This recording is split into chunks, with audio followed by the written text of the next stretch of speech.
बिस्मिल्लाहिर्रहमानिर्रहीम। Welcome to your own show. हम और हमारी ज़रात के नए एपिसोड के साथ आपकी खिदमत में हाजिर हैं जी। ये हफ़्ता भी बड़ा अहम है। क्योंकि जुलाई के 2 झटके लगने के बाद हुकूमत आगे क्या करने जा रही है, इसके ऊपर बात करेंगे। इसके साथ साथ जो मौसमी हालात हैं वो क्या हो रहे हैं, लेकिन सबसे बढ़कर जो बात होती है वो होती है आपके सवालों पर, कि आप क्या पूछ रहे हैं और आपके लिए क्या वो राय है, या क्या वो नॉलेज है, या क्या वो मालूमात हैं जिनसे कि हम आपकी मदद कर सकते हैं। तो इसके लिए ज़रूरी ये है कि आप हमारे प्रोग्राम को सब्सक्राइब कर लें, शेयर करें, लाइक करें और इसके ऊपर कमेंट करें। जी, प्रोग्राम का आगाज़ करते हैं। और सबसे पहले जो अहम सवाल जो मेरे आखिरी प्रोग्राम में आपसे जब दरख्वास्त की थी कि आप इस पर कमेंट करें, तो बहुत सारे दोस्तों ने सवाल किया है जी कि चावल का मुस्तकबिल क्या होगा। चावल के मतलब कुछ लोगों ने कहा जी कि आपका डेटा जो उनसा है वो हमें हेल्पफुल होता है, तो बताइए कि कैसे इस साल तो जो हमारी एक्सपोर्ट है वो कम हुई है। जी बिल्कुल, पाकिस्तान की एक्सपोर्ट कम हुई है। और मैं आपको बताऊं कि हमारी राइस एक्सपोर्टर एसोसिएशन ने 2024 में कहा था कि $5 अरब पे की एक्सपोर्ट्स पे उनकी नज़र है, लेकिन वो नज़र क्या लगी ऐसी कि हम अपना जो रिकॉर्ड था तकरीबन $4 अरब का, उससे भी 15% नीचे आ गए। नीचे क्यों आए, वो उसकी मुख्तलिफ वजूहात हैं, लेकिन अहम वजह बिल्कुल बात यह है कि इंटरनेशनल मार्केट में जब भारतीय चावल आया और उन्होंने वो चीज़ें सस्ती की, तो जाहिर है कुछ हमारे जो दुनिया में कस्टमर्स थे वो दूसरी तरफ चले गए, लेकिन इसके साथ साथ नए मौके भी आए हमारे पास। तो ये बात मेरे ख्याल से कि 15% हमारी एक्सपोर्ट कम हुई है, उसको खाली हम मुर्द इल्ज़ाम ठहराएँ कि कीमतें कम हुई हैं, ऐसा नहीं है। हमारी प्रोडक्शन भी कम हुई है।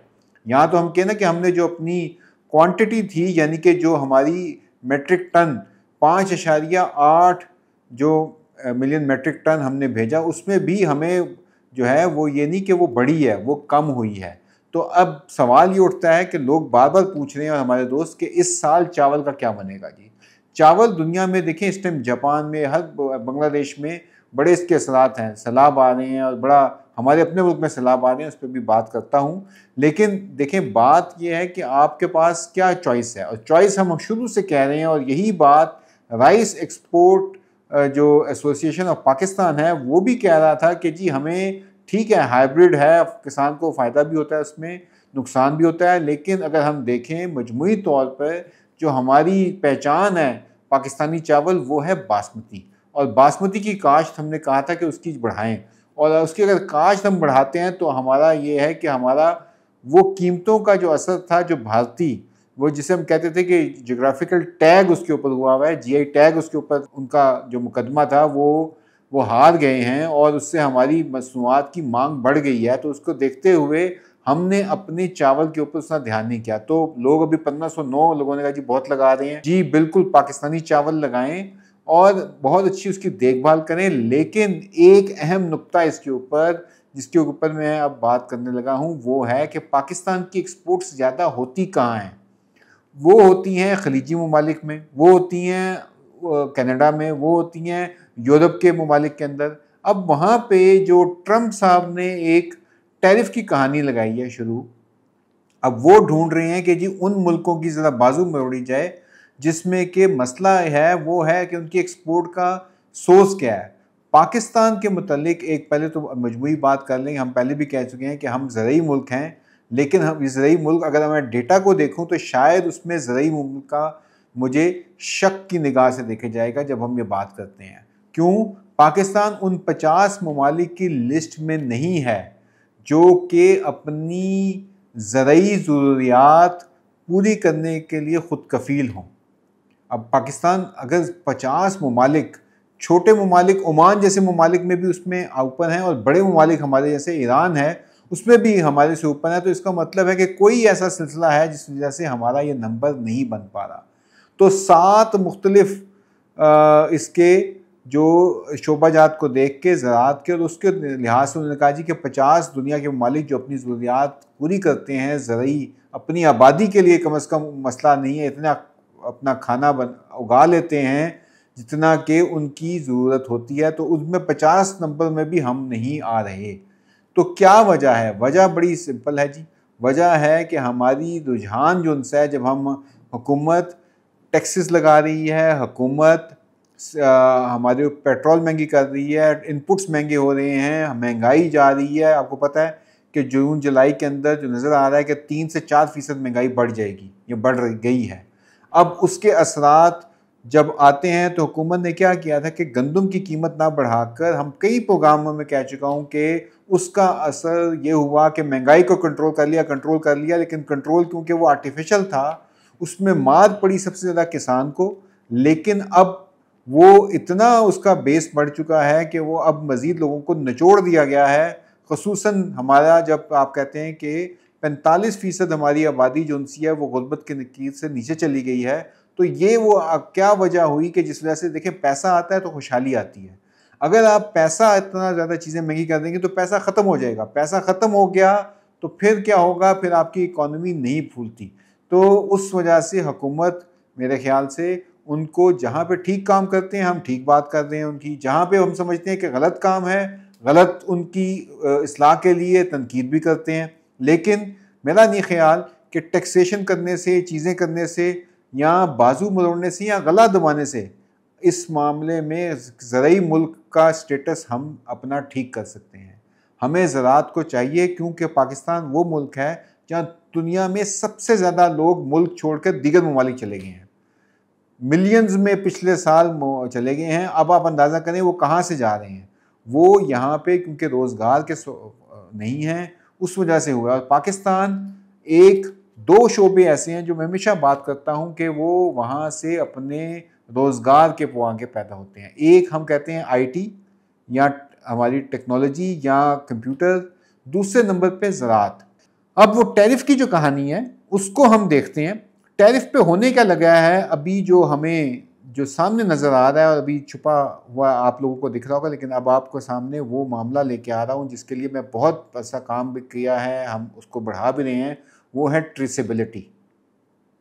दुनिया चली गई है जी, आप बताएं कि किस किसान ने इस चीज़ को उगाया है, किस खेत में उगा है और इसके साथ कहाँ कहाँ से कौन मंजर नाजिल को तय करके वो वहाँ पे पहुँचा है। अब उसको देखते हुए जो टैरिफ नज़र आ रहे हैं, उन्होंने ये किया जी कि उन्होंने कहा बाजू मरोड़ना है अगर तो किसी भी मुल्क का तो टैरिफ लगा दें, और टैरिफ के लिए उन्होंने कहा ठीक है टैरिफ लगाएं जहाँ पे इनके वीक पॉइंट्स हैं। पाकिस्तान जैसे ममालिक, उनका वीक पॉइंट है कि हमारे पास ट्रेसिबिलिटी नहीं है। एक अंग्रेज़ी में टर्म होती है जिसे कहते हैं ESG, ठीक है। उसको अगर देखा जाए तो उसके लिहाज से ट्रेसिबिलिटी बहुत इंपॉर्टेंट है कि कब उगाया था, कितना पानी दिया, कौन सी पेस्टिसाइड ली, कौन सा बीज लगाया था, कब इसको आपने हार्वेस्ट किया, कितनी इसके ऊपर जो पेस्टिसाइड की मिकदार रह गई है, कितनी उसकी आपने इसको किसने टेम्परेचर पे इससे किसान से ख़रीदा, आपने किस टेम्परेचर में आपने इसको स्टोर में रखा, और ये तमाम जो उसके मराहिल थे इसका रिकॉर्ड वो मांगते हैं जो भी चीज़ ख़रीदता है। अब उन्होंने ये कहा कि क्योंकि पाकिस्तान जैसे ममालिक के पास अभी फ़िलहाल वो प्रैक्टिसेस जिसे कहते हैं कि हम अपनी आम फसल की उस तरह से डेटा लेके उसकी जो फ़रोख्त नहीं करते, तो उन्होंने कहा जी इस किस्म की जो चीज़ें हैं उस पर टैरिफ लगने लगा है कि ऐसे ममालिक जो नहीं रखते, तो अब आप पे जोर आ जाएगा कि आपकी जितनी भी मसनूआत हैं, चावल है, मकई है, सब्जियां हैं, हमारी कॉटन है, ये तमाम जो हैं इनके ऊपर अब टैरिफ के चांसेस इसलिए ज़्यादा हैं। क्यों? क्योंकि अब मसला ये हो गया कि लोग पूछ रहे हैं भैया हमें जो सा है आप इसकी पूरी डिटेल दें, तो ये डिटेल हमारे पास नहीं होती, इस वजह से ये मुश्किलात आ सकती हैं। तो इस सिलसिले में हमारा जो फार्म मैनेजमेंट सिस्टम पर कॉन्केव एग्री किसान मददगार का आपकी खिदमत के लिए अवेलेबल है। कॉटन में अभी ये सिचुएशन हो गई है कि कॉटन में पाकिस्तान में पहली दफ़ा ये हुआ है कि जितनी हमारी कॉटन की पैदावार है इससे ज़्यादा हम बाहर से मंगवा रहे हैं। और इसके साथ साथ एक और अहम नुक्ता, किसान का आप देखिए फसल आ गई है, 7,000 रुपये रेट है, कहीं चले जाएँ 6.5 से 7.5 के दरमियान है, लेकिन एवरेज 7,000 पंजाब, सिंध, बलोचिस्तान का बेहतर है, पंजाब उससे बेहतर है, सिंध का ज़रा नीचे है, 100-200 का फ़र्क आ रहा है, लेकिन 7,000 के करीब है। लेकिन अभी इंटरनेशनल मार्केट में सौदे हो रहे हैं और उन सौदों को देखते हुए हमारे जो फार्मर हैं उनका हक अब नहीं दिया जाएगा। क्यों? क्योंकि हुकूमत ने बजट में ऐलान किया था कि वो इम्पोर्टेड जो कॉटन है उसके ऊपर 18% टैक्स लगाने लगी है। क्यों? क्योंकि अपने फार्मर को वो अब उसकी बचत के लिए, उसके मुनाफे में इजाफे के लिए, क्यों सस्ती बाहर से ना आए, सस्ती लोकल से ख़रीदें ताकि उसके मुकाबले में हमारे किसान को मुआवजा वक्त पे मिले और टाइम पे मिले। तो हुकूमत ने अभी तक वो SRO नहीं इशू किया। उसमें सुना है कि जी कोई बड़े बासर लोग जो उनसे हैं उसमें आए हुए हैं जो ऐसा नहीं करने दे रहे। तो मेरा ख्याल है हुकूमत को फिलफौर ये SRO निकालना चाहिए और इसको लगाएं। क्यों? क्योंकि अभी पंजाब में थोड़े नंबर बेहतर हुए हैं, लेकिन सिंध में नहरों के निज़ाम की वजह से, पानी के दम दस्तियाबी की वजह से कम इलाके में लगी इस साल कॉटन, और अगर हमने उनको रेट भी नहीं दिया जिन लोगों ने लगाई है तो अगले साल वो नहीं लगाएंगे।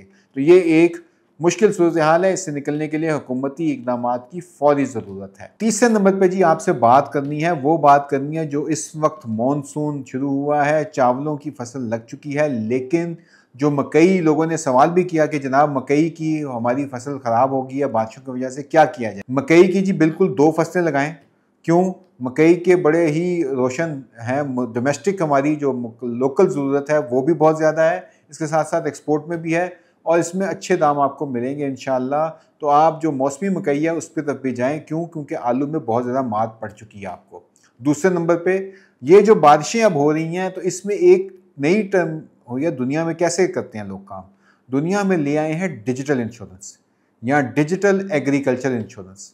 अगर पहले हम क्या कहते थे कि जी अगर आपकी फसल सैलाब की वजह से होगी तो इतनी इंश्योरेंस करा लें, अगर आपने कोई उसकी पैदावार नहीं आई तो इंश्योरेंस करवा लें। अब दुनिया चली गई है सैटेलाइट के ऊपर, जिसे हम कहते हैं पैरामीट्रिक इंश्योरेंस, या अब आप देख सकते हैं सैटेलाइट के थ्रू, यानी कि सैटेलाइट आपको बता रहा होता है कि मौसमी असरात क्या हो सकते हैं और उसी लिहाज से उसको हम किसे कहते हैं कि पैसे भी आपको मिलते हैं, जिसे हम कहते हैं पे आउट। पे आउट हो सकता है कि मैं मिसाल के तौर पे हम कहते हैं जी कि बदीन के इलाके में इस साल 100 मिलीमीटर बारिश के आने के एक दिन चांस है। अगर एक दिन चांस है तो आपको इतने पैसे मिलेंगे, लेकिन अगर 2 दिन हो गया तो आपको इससे ज़्यादा पैसे मिलेंगे। तो बजाय इसके कि हम पूरी फसल का इंतज़ार करें कि वो बह जाए, अगर वो 1 दिन 2 दिन, जिस किस्म की ये क्लाइमेट अभी आ गई है, इस किस्म का अभी जिस तरह लोगों की असरात आ रहे हैं, उनकी पैदावार में कमी आ रही है, उसके साथ साथ बारिश, हवा, फसल गिर जाती है, आपको पता है लॉजिंग जिसे कहते हैं अंग्रेज़ी में कि फसल गिर गई, उसमें क्या असरात हो सकते हैं। तो एक दफ़ा ये असरात जब आते हैं तो आप खाली नहीं कर सकते, आपको उसमें फार्मर को सेव करना पड़ेगा।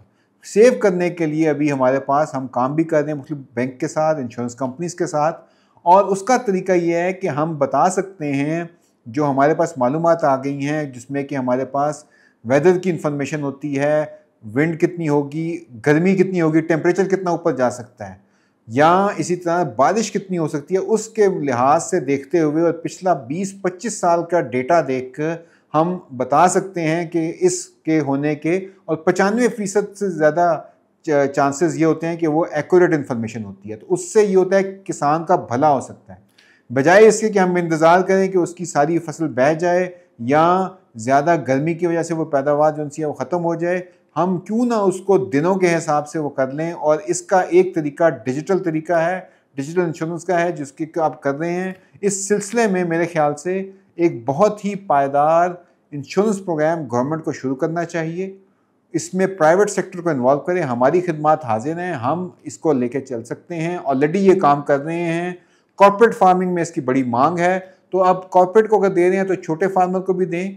और मेरे ख्याल से ये जो बैंकों का अभी इंशाल्लाह 14 अगस्त तक यो नया बग़ैर किसी ज़मानत के, बग़ैर किसी चीज़ को गिरवी रख कर जो कर्ज़ा फराहम करने का छोटे काश्तकारों के लिए आ रहा है, इसमें इंश्योरेंस आ रही है, क्लाइमेट इंश्योरेंस भी है। इसके अलावा जो यील्ड इंश्योरेंस कहते हैं कि कितनी पैदावार, उसकी इंश्योरेंस, और इसके साथ साथ फार्मर की लाइफ इंश्योरेंस, उसकी मतलब भी बात की गई है। तो इसको हमने डिजिटल कर दिया है। इसके मतलब मेरे ख्याल से पाकिस्तान के ज़राअत की खुशहाली और इसके साथ साथ उसकी जो सलामती है, यानी कि किसान की सलामती, ज़राअत की सलामती है, उसमें डिजिटल इंश्योरेंस का बहुत बड़ा अमल दखल हो गया है। इस चीज़ को हमें अपनी ज़राअत में लाना है और यही हमारी कामयाबी की ज़मानत बनेगी।